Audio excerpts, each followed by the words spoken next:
राधे कृष्ण राधे कृष्ण। प्रकृति और पुरुष इन दोनों को ही तू अनादि जान और सब विकारों तथा गुणों को तू प्रकृति से उत्पन्न हुआ जान।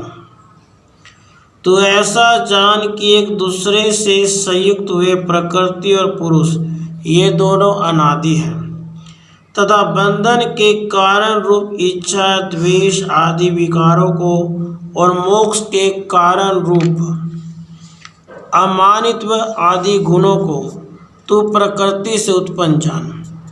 अभिप्राय यह है कि पुरुष के संसर्ग में पड़ी हुई अनादि काल से प्रवृत्त शरीर के आकार में परिणत प्रकृति अपने विकार इच्छा द्वेष आदि के द्वारा पुरुष को बांधने में कारण होती है और वही अपने विकार अमानित्व आदि गुणों के द्वारा पुरुष के मोक्ष का कारण होती है। परस्पर संयुक्त वे प्रकृति और पुरुष के पृथक पृथक कार्य बतलाते हैं। कार्य कारण के कर्तापन में प्रकृति हेतु बतलाती है और सुख दुख के भोक्तापन में पुरुष हेतु कहलाता है। शरीर का नाम कार्य है और मन के सहित कर्मेंद्रियां और ज्ञानेंद्रियां कारण हैं। उनकी क्रियाओं के करने में पुरुषाधिष्ठित प्रकृति ही कारण है। अभिप्राय यह है कि भोग साधन रूप क्रिया शरीर के आकार में परिणत पुरुष अधिष्ठित प्रकृति के आश्रित है। पुरुष का तो केवल अधिष्ठातापन ही उस प्रकृति की अपेक्षा अधिक है। यही बात कर्ता शास्त्रार्थ वत्सात आदि सूत्रों में कही गई है, क्योंकि शरीर के अधिष्ठान का और प्रयत्न का कारण होना ही पुरुष का कर्तापन है। प्रकृति संसर्ग से युक्त पुरुष सुख दुखों के भोगने में हेतु है, अर्थात सुख दुखों के अनुभव का आश्रय है। इस प्रकार परस्पर संयुक्त प्रकृति और पुरुष का पृथक पृथक कार्य बतलाया गया।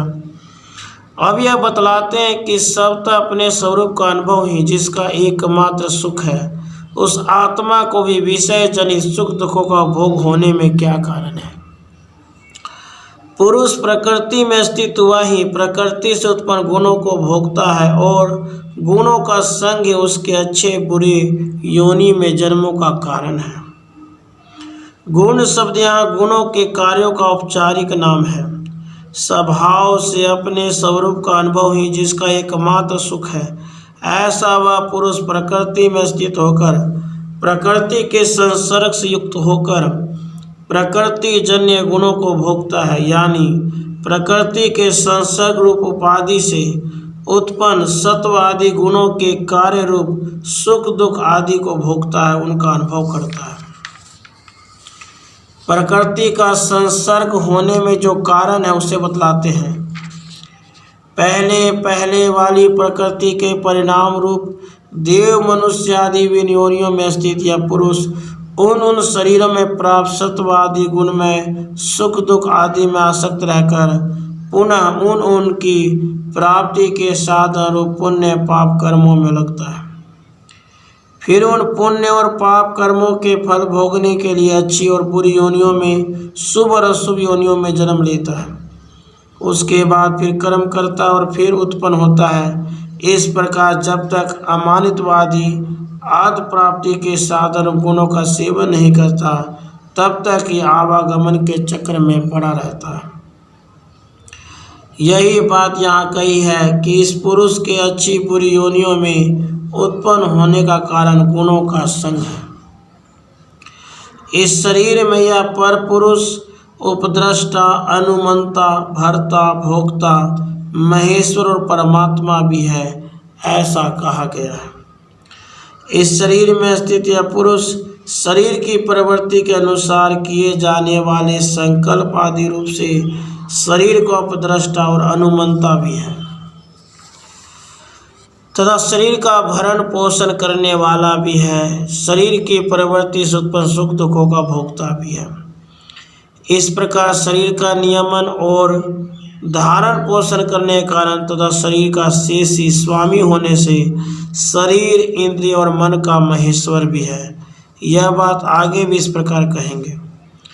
शरीरम यद वापनोति यचाप्युत्कर्मात्सुरा गृहीत्वैतानि संयाति वायुर्गंधा निवासात्।